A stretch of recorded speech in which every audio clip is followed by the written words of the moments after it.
Est-il possible que plus d'1 milliard de personnes qui ont suivi la religion de l'islam ne comprennent pas comment et où leur religion a commencé, et si oui, quelle implication à cette évidence ont pour le musulman moyen qui veut suivre les instructions de Mahomet son prophète?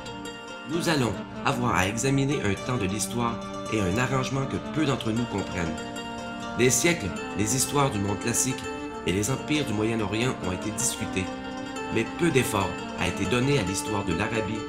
Cette ignorance est vraie, non seulement des Occidentaux, mais aussi des Arabes eux-mêmes.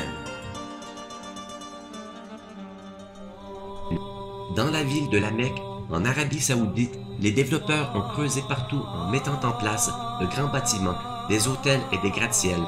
Mais à la surprise des archéologues, il n'y avait pas de ruines d'une grande et ancienne ville sous la Mecque, la ville où Mahomet serait né. C'était pourtant une grande ville, il n'y avait pas de problème à élever un grand nombre d'hommes, à travailler, à accueillir des caravaniers et des armées. Non seulement a-t-il eu une importante population, mais c'était aussi une ville agricole. وتسمى هذه المدينة اللي هي مكة بأم القرى في القرآن. أم القرى هي الاسم هذا المفروض يطلق على مدينة مبهرة، مدينة فيها آثار، مدينة فيها لها أسوار، مدينة يعني كبيرة معروفة. The Prophet Muhammad would go forth for his affairs and journey far afield until he reached the glens of Mecca and the beds of its valleys. Aisha, Muhammad's wife, mentioned that one of the men was longing for Mecca. Would that I but stay overnight in a valley filled with various kinds of grass? When we came to Mecca, we saw a town blessed with water and trees, and delighted with it, we settled there. Al-Bukhari speaks of a prisoner who was eating grapes while he was chained in irons, and he says, "This was not the time of fruit in Mecca." Il est difficile de croire que ces choses ont été écrites à propos de la Mecque. La région autour de la Mecque est faite de rocs et de déserts. La Mecque a en moyenne moins de 10 cm de pluie par an et avec des températures extrêmement chaudes et des conditions stériles, ne sont guère pour cultiver toute la végétation et faire pousser assez de nourriture pour soutenir une grande population. L'islam est décrit comme ayant des champs avec des arbres, des herbes et des sols. Mais il n'y a pas de terre cultivable près de la Mecque.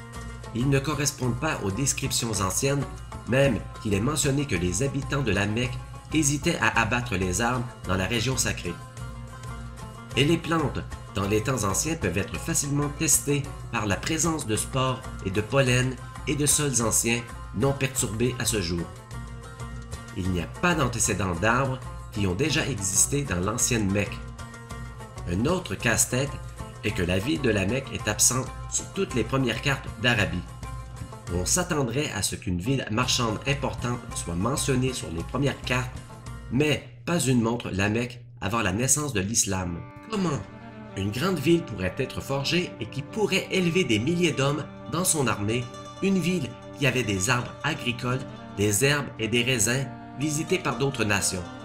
Comment une grande ville avec des murs, des temples et des bâtiments publics ne se trouve pas dans les annales d'autres nations, surtout si c'était une ville marchande qui entreprenait le commerce avec toutes les nations qui l'entouraient. Et le plus étonnant, c'est que lorsque nous allons à l'emplacement physique de cette ancienne ville, nous trouvons qu'il n'y a pas de bilan archéologique précoce. C'était un lieu insignifiant, même pas identifié sur une route commerciale. Beaucoup d'historiens sont arrivés à la conclusion que les récits de la fondation de l'islam sont tous des mythes. Il y a donc un grand écart entre ce que les archives islamiques nous disent et ce que les archéologues ont constaté. La conclusion qu'ils dessinent est que les archives islamiques ne sont que des mythes fabriqués. In my years of study, I have become convinced that the early records are not myths, but that they refer to another location that fits all of these descriptions. I believe that Muhammad was born and raised in another place, and that Muslims are facing the wrong direction when they pray.